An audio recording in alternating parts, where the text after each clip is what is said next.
I speak to you in the name of God, Father, Son, and Holy Spirit. Amen. I want to begin this morning by posing a question to you. And it's the question that underlies the beginning of today's gospel lesson. It's the same question that James and John have spent some time thinking about before they come to Jesus. And that is, if you could ask God for anything, what would you ask for? As you think about that and ponder it, I'll tell you that I put that same question to our middle school and upper school students in our chapel this past week, and they very quickly and very pleasantly surprised me by thinking not of things that they would ask for themselves, but of things that they would ask for others. In fact, the very first answer that I got from one of our seniors was that she would ask for a cure for cancer. And the next student, one of our middle schoolers, said that he would ask for wisdom.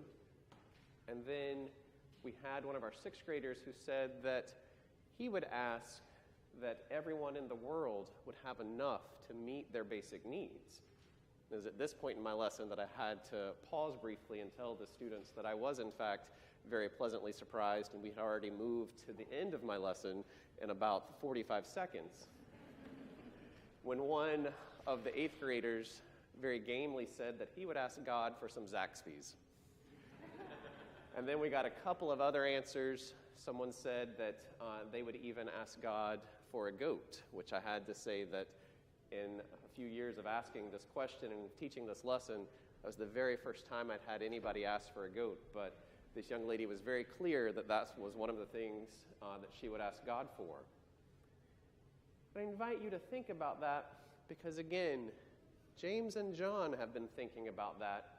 And the beginning of today's gospel lesson, they have decided to put their request to Jesus.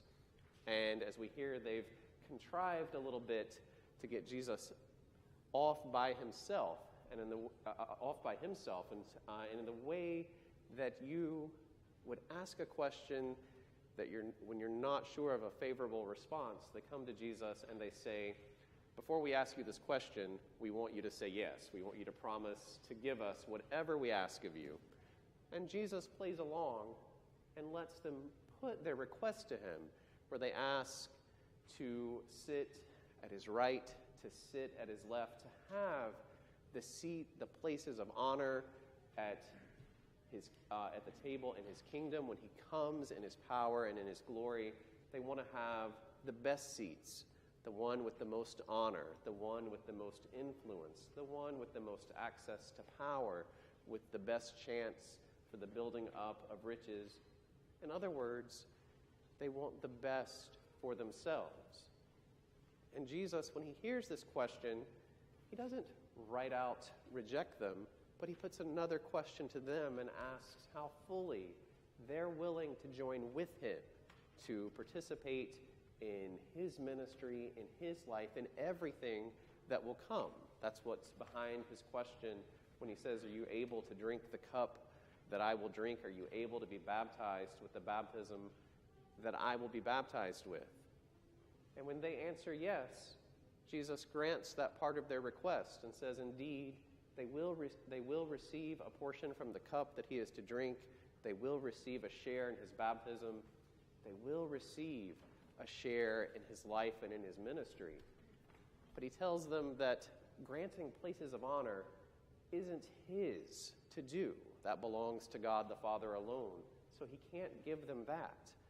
But he can give them that share in his ministry in the kingdom.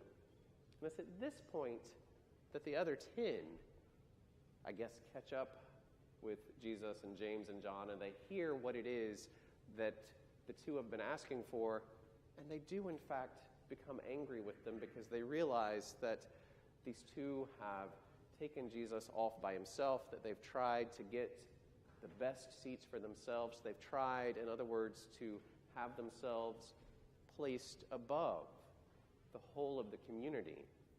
And as they're becoming angry, Jesus reminds them that greatness, that leadership, that being in power isn't the way the people expect. It isn't about having influence or fame or wealth, but instead it's about fully offering yourself in service to God's kingdom and in service to those around you.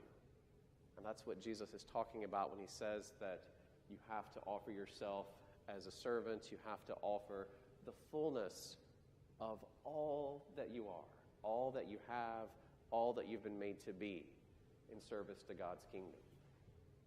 And so this day, this week, I invite us to think about, what is it that we would ask God for? Not in the sense of receiving something selfishly for ourselves, but in receiving those good things that God would call us to receive, so that we can then in turn offer those to the world around us.